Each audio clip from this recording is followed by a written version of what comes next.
మరియు మన మన తూరు టౌన్ దత్తత తీసుకున్న మిస్టర్ పొంగిరెడ్డి శ్రీనివాసరెడ్డి గారికి మరియు అందరికీ మరి మా తోటి కౌన్సిలర్లకు అందరికీ స్టేజ్ మీద అందరికీ ధన్యవాదాలు తెలియజేస్తూ మరియు ఈ రోజు తొర్రూరు గడ్డ మీద న్యాయం గెలిచింది. పాలకుర్తి నియోజకవర్గంలో ఉన్న ఏకైక మున్సిపాలిటీ తొర్రూరు మున్సిపాలిటీ. ఈ తొర్రూరు మున్సిపాలిటీలో ఈ రోజు న్యాయం అనేది గెలిచింది తప్ప అన్యాయం గెలవలే. ఎందుకంటే రెండు బరాబర్ బీఆర్ఎస్ కు కాంగ్రెస్ బరాబర్ అయిన లాటరీ ద్వారా లక్కీ డ్రా ద్వారా కష్టపడ్డ కార్యకర్తలకు ఇద్దరికి చైర్మన్ వైస్ చైర్మన్ ఇద్దరు కష్టపడ్డ కార్యకర్తలకు న్యాయంతో గెలిచింది. అది ఇది జనరల్ సీట్ అయినా బీసీ వాళ్ళకి ఇద్దరికి ఇచ్చిన ఝాన్సీ మేడం గారికి ఎప్పటికీ చనిపోయే వరకు మీ రుణం తీర్చుకోం. కాంగ్రెస్ పార్టీలో కష్టపడ్డ ప్రతి కార్యకర్తకు ఒకరోజు కాకపోతే ఒకరోజు ఏదన్నా ఒక పని గ్యారంటీగా ఇస్తారో అది మర్చిపోవాలి.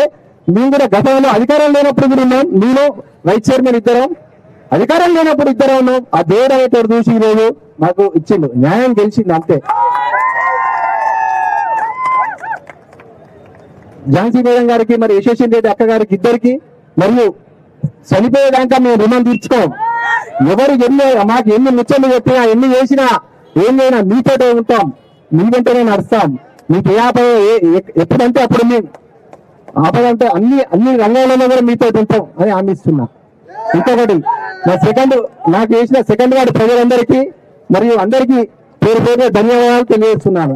మరి ఒకటి గతంలో అధికారం లేనప్పుడు మనకు తొర్రూరులో కొన్ని పనులు జరగలేదు. 16 వార్డులలో కూడా ఇబ్బంది పెట్టింది గతంలో అధికార పార్టీ లేనందువల్ల.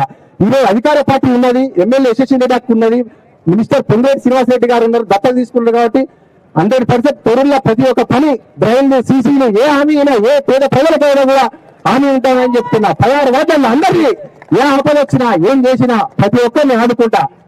ఝాన్సీ మేడం గారి ఆశీస్సులతో ఎమ్మెల్యే యశస్విని రెడ్డి అక్క ఆశీస్సులతో ఎప్పటికీ రుణపడి ఉంటానని హామీ ఇస్తున్నా. ఓకే, ధన్యవాదాలు తెలియజేస్తున్నా. Thorrur market committee chairman Allamla Tirupathi Reddy గారిని మాట్లాడాలని కోరుతున్నాం.